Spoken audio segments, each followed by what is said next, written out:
Hello, good morning to all. आज हम बात करेंगे फ्रांस रिवॉल्यूशन के नेक्स्ट सब टॉपिक पे। कल हमने बात करी थी कि फ्रांस रिवॉल्यूशन जो फ्रांस की क्रांति हुई है वो किस तरीके से हुई है और कब हुई है। तो 14 जुलाई 1789 को हुई थी। ठीक है, 14 जुलाई 1789 को हुई है। ठीक है, और ये पेरिस से स्टार्ट होती है। और क्यों होती है तो पहले हमने ये जाना यहाँ पे कि किस तरीके से 18वीं सदी का जो समाज था फ्रांस का वो किस प्रकार का था और किस तरीके से वहाँ पे लोगों को सामाजिक और आर्थिक स्थिति के अनुसार उनका वर्ग डिवीज़न था। ठीक है, तो किस तरीके से लोगों को डिवाइड किया हुआ था फर्स्ट स्टेट और सेकेंड स्टेट और थर्ड स्टेट में। और फिर उसके बाद हम देखते हैं कि जीविका का संकट यानी कि जीने के संघर्ष हो जाता है, बहुत ज़्यादा महंगाई हो जाती है। जो खाने की वस्तुएं होती हैं यानी कि जो बेसिक नीड्स होती हैं उन पे बहुत ज़्यादा जो महंगाई हो जाती है। तो ये सब रीजन हमने पढ़े थे और फ्रांस की क्रांति के। और अब हमारा जो नेक्स्ट सब टॉपिक है वो है उभरते मध्य वर्ग ने विशेषाधिकारों के अंत की कल्पना की। तो किस तरीके से उन लोगों ने विशेषाधिकारों के विरुद्ध एक संघर्ष किया और अंततः वो सफल भी रहे, तो इस बारे में हम बात करते हैं। तो जैसे कि हम देखते हैं कि जो पहले विद्रोह हुए हैं तो वो कौन कर रहा था, वो कर रहे थे वो किसान और कामगार विद्रोह कर रहे थे। ठीक है, तो वो एक संगठित विद्रोह एक तरीके से नहीं होता था क्योंकि उनके पास ना तो इतना ज़्यादा सामाजिक और आर्थिक व्यवस्था थी उनके पास कि वो बहुत ज़्यादा सशक्त थे। तो उनका जो विद्रोह था, क्योंकि जो जब तक कोई लीडर नहीं होगा मेन किसी भी क्रांति का, किसी भी रिवॉल्यूशन का, किसी भी काम का, तो तब तक वो कार्य पूरा इतनी जल्दी नहीं हो सकता है। ठीक है, तो यहाँ पे जो किसान लोग थे वो और जो मजदूर वर्ग था, कामगार लोग, वो विद्रोह तो कर रहे थे लेकिन वो उनका विद्रोह संगठित भी नहीं था और उनके पास क्या था, सामाजिक एवं आर्थिक व्यवस्था में बुनियादी बदलाव लाने के लिए साधन एवं कार्यक्रम नहीं थे। उनके पास साधन नहीं थे कि वो सामाजिक और आर्थिक व्यवस्था में जो बुनियादी बदलाव हैं वो ला सकें। ठीक है, तो ये जिम्मेदारी किसने ली, तो ये जिम्मेदारी जो तीसरे स्टेट के जो उन समूह ने उठाई जो समृद्ध और शिक्षित होकर नए विचारों के संपर्क में आ सके थे। यानी कि जो तीसरा स्टेट था उसमें हमने देखा कि उसमें 3 वर्ग में डिवीज़न हुआ है। ठीक है, तो फर्स्ट में जो समृद्ध और शिक्षित लोग थे जैसे कि व्यापारी वर्ग था और जो कि प्रशासनिक सेवा में थे वो लोग उसी में आते थे और वकील वगैरह थे। ठीक है, तो ये सारे लोग तीसरे स्टेट में थे। ठीक है, तो क्या होता है कि 18वीं सदी में एक नए सामाजिक समूह का उदय हुआ जिसे क्या कहते हैं, मध्य वर्ग कहते हैं, मिडिल क्लास। और जिसने समुद्र पारी व्यापार और ऊनी रेशमी वस्त्रों के उत्पादन के बल पर संपत्ति अर्जित की थी। यानी कि उनका बिजनेस क्या था, उनका काम क्या था, तो वो समुद्र पारी व्यापार करते थे और ऊनी और रेशमी वस्त्रों का उत्पादन करते थे। ठीक है, और ये उनका बिजनेस था। ऊनी और रेशमी कपड़ों का या तो निर्यात किया जाता था विदेशों में बाहर, और या फिर समाज के समृद्ध लोग उसे खरीद लेते थे। तो इस तरीके से वो उनका व्यापार चलता था। तीसरे स्टेट में जो व्यापारी थे ये सौदागरों एवं निर्माताओं के अलावा प्रशासनिक सेवा यानी कि जो प्रशासनिक सेवा व वकील जैसे पेशेवर भी लोग भी शामिल थे। तो प्रशासनिक सेवा और वकील जैसे पेशेवर लोग जो कि शिक्षित वर्ग था, और जो सौदागर और ये निर्माता था ये भी शिक्षित और समृद्ध वर्ग थे। तो ये सभी पढ़े लिखे थे और इनका मानना था कि समाज के किसी भी समूह के पास जन्मना विशेषाधिकार नहीं होने चाहिए। यानी कि किसी भी व्यक्ति को उनको जन्म सिद्ध अधिकार प्राप्त नहीं होने चाहिए, कोई विशेषाधिकार। और किसी भी व्यक्ति की सामाजिक हैसियत का आधार उसकी योग्यता ही होना चाहिए। यानी कि अगर किसी व्यक्ति को रिस्पेक्ट मिल रहा है, सामाजिक उसको कोई भी अधिकार मिल रहा है, तो उसको उसकी योग्यता के अनुसार ही मिलना चाहिए। स्वतंत्रता, समान नियमों तथा समान अवसरों के विचार पर आधारित समाज की यह परिकल्पना किसने करी, ये जॉन लॉक एक फिलोसोफर हुए, एक थिंकर थे, और एक जियां जॉक जो कि रूसो जिनको बोलते हैं, इनका पूरा नाम है, जैसे दार्शनिकों ने प्रस्तुत किया था। ठीक है, तो इन्होंने जो जॉन लॉक हैं इन्होंने अपनी पुस्तक 2 ट्रीटाइजेस ऑफ गवर्नमेंट में इन्होंने जो राजा का जो दैवीय स्वरूप और उनका जो निरंकुश शासन था उसके ये विरुद्ध थे। उनका इन्होंने खंडन किया। इन्होंने कहा कि राजा कोई दैवीय नहीं होता है, यानी कि वो भी एक इंसान ही होता है और उसे निरंकुश नहीं होना चाहिए। ठीक है। लॉक ने राजा के दैवी और निरंकुश अधिकारों के सिद्धांत का खंडन किया। ठीक है। तो इनकी बुक का नाम क्या है? तो इनकी बुक का नाम है टू ट्रीटाइजेस ऑफ गवर्नमेंट। ये बुक आप ध्यान रखिएगा क्योंकि ये एग्ज़ाम में पूछ लेते हैं। ठीक है। तो ये जॉन लॉक की बुक है और इसमें इन्होंने राजा के दैवी और निरंकुश जो स्वरूप है इनका उसका खंडन किया है। ठीक है, जॉन लॉक ने। फिर रूसो ने क्या किया? रूसो ने इसी विचार को आगे बढ़ाते हुए इन्होंने जनता और उसके प्रतिनिधियों के बीच एक सामाजिक अनुबंध पर आधारित सरकार का प्रस्ताव रखा। इन्होंने क्या किया कि जनता और जो उसके प्रतिनिधि थे, जनता का जो प्रतिनिधित्व करने वाले लोग थे, उनके बीच एक सामाजिक अनुबंध पर आधारित सरकार का प्रस्ताव रखा। ठीक है, कि एक जो सामाजिक अनुबंध पर आधारित एक गवर्नमेंट होनी चाहिए। फिर मॉन्टेस्क्यू जो एक दूसरे जो कि थिंकर थे, उन्होंने अपनी बुक में लिखा the spirit of law. The spirit of law पुस्तक इनकी है मॉन्टेस्क्यू की, और ये आप लोगों को याद रखना पड़ेगा क्योंकि बहुत ही इम्पोर्टेंट बुक है। तो इसमें इन्होंने कहा है मॉन्टेस्क्यू ने द स्पिरिट ऑफ लॉ में कि सरकार के अंदर विधायिका, कार्यपालिका और न्यायपालिका के बीच सत्ता विभाजन की बात इन्होंने कही है। यानी कि इन्होंने कहा कि सरकार के अंदर विधायिका, कार्यपालिका और न्यायपालिका के बीच सत्ता विभाजन होना चाहिए। फिर जब संयुक्त राज्य अमेरिका में 13 उपनिवेशों ने ब्रिटेन से खुद को आज़ाद घोषित कर दिया, तो वहाँ पे फिर इसी मॉडल की सरकार बनी। तो सबसे पहले जो विधायिका, कार्यपालिका और न्यायपालिका के बीच सत्ता विभाजन की बात इन्होंने मॉन्टेस्क्यू ने कही, किस बुक में? अपनी द स्पिरिट ऑफ लॉ में कही। और इसी बेस पे संयुक्त राज्य अमेरिका जब ब्रिटेन से आज़ाद हुआ तो उसने इसी मॉडल पे अपनी गवर्नमेंट बनाई। ठीक है।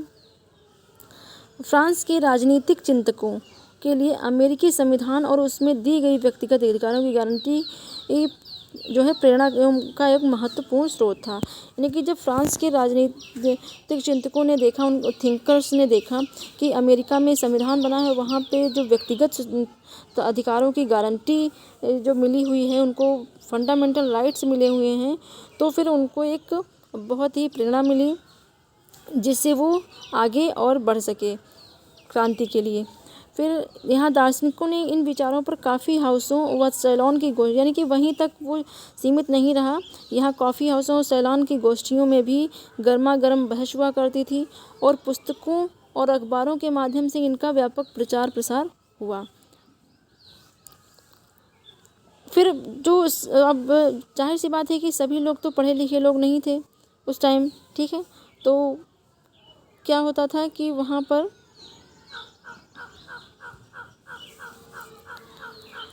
पुस्तकों एवं अखबारों के मध्य से इनका व्यापक प्रचार प्रसार हुआ और पुस्तकों एवं अखबारों को लोगों के बीच जोर जोर से पढ़ा जाता था ताकि जो अनपढ़, जो अशिक्षित लोग हैं वो भी उन्हें समझ सकें और अपने अधिकारों के प्रति जागरूक हो सकें।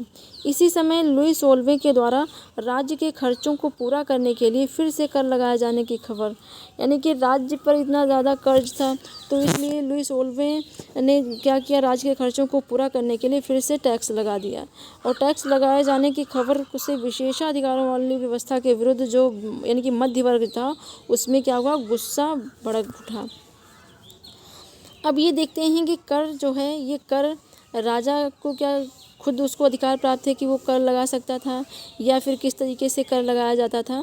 तो यहाँ पे जो सब टॉपिक है क्रांति की शुरुआत, यहाँ सबसे पहले हम देखेंगे कि जो लुई सोल्वे थे उन्होंने कर तो बढ़ाया था लेकिन कर किस तरीके से लगाया जाता था, क्या उसने कैसा यानी कि कैसे कर लगाया जाता था। प्राचीन राजतंत्र के तहत फ्रांसीसी सम्राट अपनी मर्जी से कर नहीं लगा सकता था। ठीक है, यानी कि जो प्राचीन राजतंत्र में जो फ्रांसीसी सम्राट थे यानी कि जो लुई सोल्वे थे वो अपनी मर्जी से कर नहीं लगा सकते थे। इसके लिए उसे क्या करना पड़ता था, इसके लिए उसे स्टेट जनरल यानी कि प्रतिनिधि सभा की जो है बैठक बुलाकर नए करों के अपने प्रस्तावों पर मंजूरी लेनी पड़ती थी। ठीक है। तो उसे एक प्रतिनिधि सभा की बैठक बुलाना पड़ता था। और स्टेट जनरल एक राजनीतिक संस्था थी, ठीक है। तो स्टेट जनरल कैसी संस्था थी? तो एक राजनीतिक संस्था थी जिसमें तीनों स्टेट अपने अपने प्रतिनिधि भेजते थे। तीनों स्टेट मतलब जैसे कि जो फर्स्ट स्टेट था जिसमें जो चर्च के लोग होते थे, और जो दूसरा स्टेट था जिसमें कुलीन वर्ग होता था, और तीसरा स्टेट जिसमें जो मध्य वर्ग और ये सब जो मध्य वर्ग और मजदूर वर्ग आते थे, ठीक है, किसान वर्ग ये सब आते थे। तो इनकी एक होती थी सभा, ठीक है। लेकिन सम्राट ही यह निर्णय करता था कि इस संस्था की बैठक कब बुलाए, यानी कि कर नहीं लगा सकता था, लेकिन वो ये निर्णय करता था कि संस्था की बैठक कब बुलाई जाए। और इसकी अंतिम बैठक सन 1614 में बुलाई गई थी, ठीक है। तो इसकी अंतिम बैठक कब बुलाई गई थी? 1614 में। फिर जो फ्रांसीसी सम्राट थे लुई 16वें, इन्होंने 5 मई 1789 को नए करों के प्रस्ताव के अनुमोदन के लिए स्टेट जनरल की बैठक बुलाई, यानी कि जो अंतिम बैठक 1614 में बुलाई गई थी।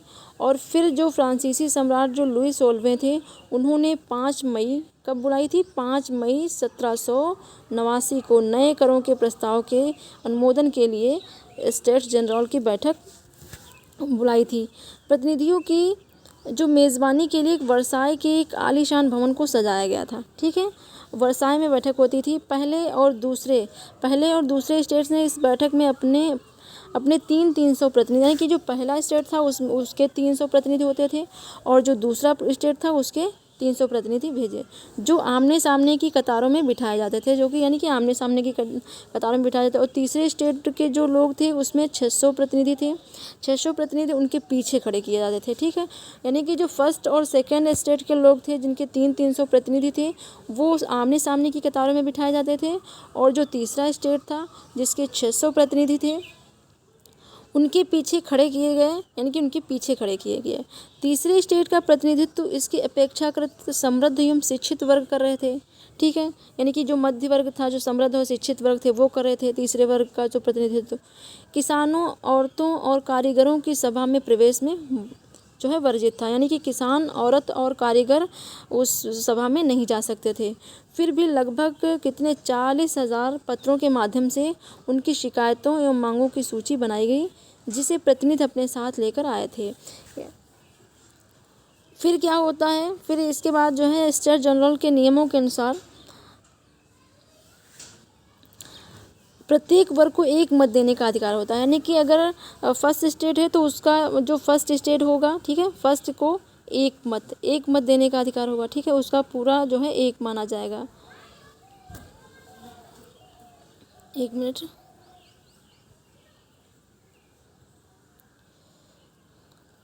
जो फर्स्ट स्टेट होगा उसको, यानी कि प्रत्येक वर्ग को एक मत देने का अधिकार था, यानी कि जो फर्स्ट वर्ग है, ठीक है, उसको उसका एक मत होगा, उसका एक मत काउंट किया जाएगा, ठीक है। और सेकंड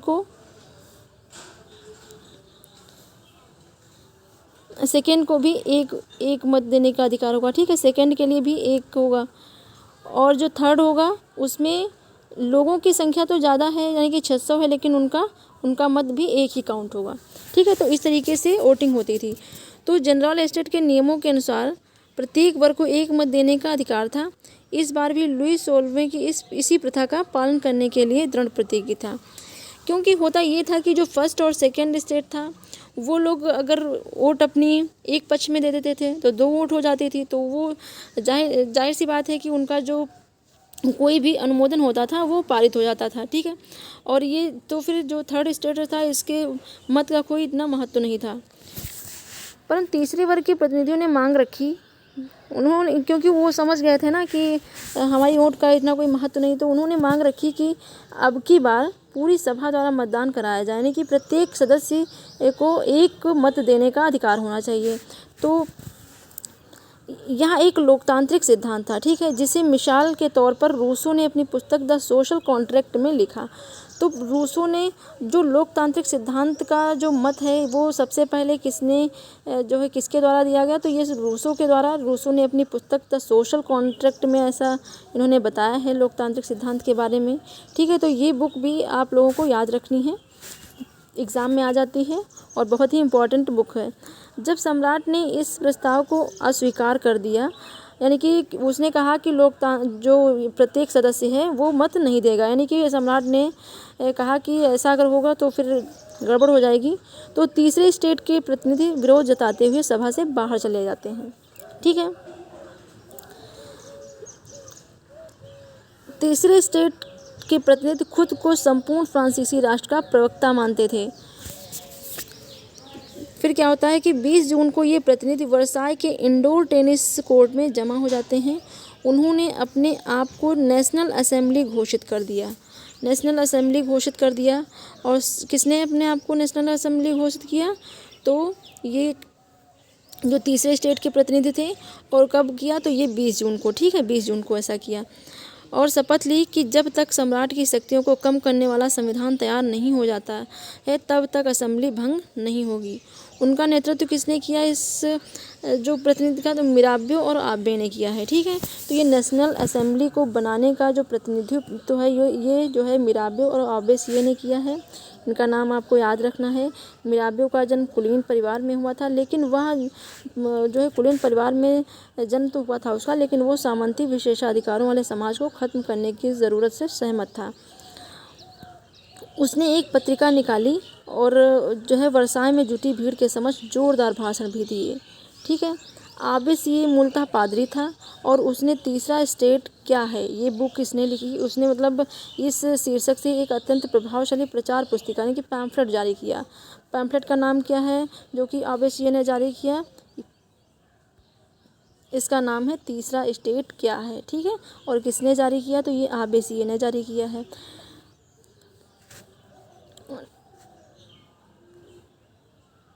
फिर इसके बाद क्या होता है? इसके बाद आप देख रहे हैं यहाँ पे ये भीड़ एकत्रित है टेनिस कोर्ट के सामने।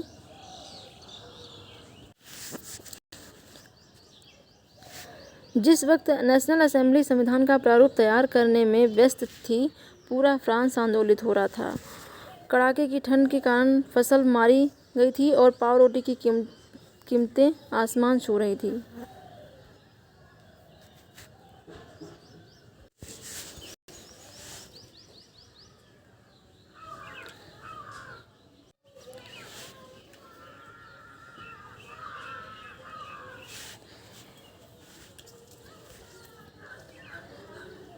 ठंड की वजह से जो है फसल नष्ट हो गई थी और पाव रोटी की कीमतें जो थी वो आसमान छू रही थी। ठीक है, बेकरी मालिक की स्थिति का फ़ायदा उठाते हुए, यानी कि जो बेकरी मालिक थे जो कि बेचते थे वो इस स्थिति का फ़ायदा उठाते हुए जमाखोरी में जुटे हुए थे।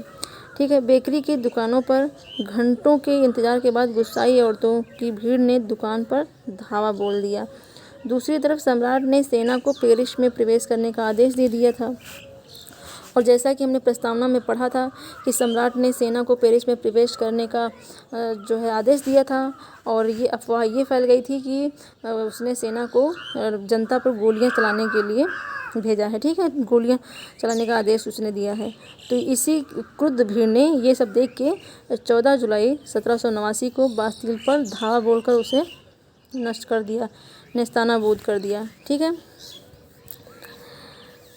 देहाती इलाकों में गांव-गांव यह अफवाह फैल गई कि जागीरों के मालिकों ने भाड़े पर लठैतों लुटेरों के गिरोह बुला लिए हैं जो पक्की फसलों को तबाह करने निकल पड़े हैं। कई जिलों में भय से आक्रांत होकर किसानों ने कुदालों और बेलचों से ग्रामीण किलों पर आक्रमण कर दिया। ठीक है, बहुत ही भयावह था वो दृश्य। उन्होंने अन्न भंडारों को लूट लिया और लगान संबंधी दस्तावेजों को जला दिया, जिसमें लगान और कर संबंधी सब दस्तावेज थे उनको नष्ट कर दिया जलाकर। कुलीन बड़ी संख्या में अपनी जागीरें छोड़कर भाग गए थे, यानी कि उनमें भय व्याप्त हो गया था। बहुतों ने तो पड़ोसी देशों में जाकर शरण ली थी।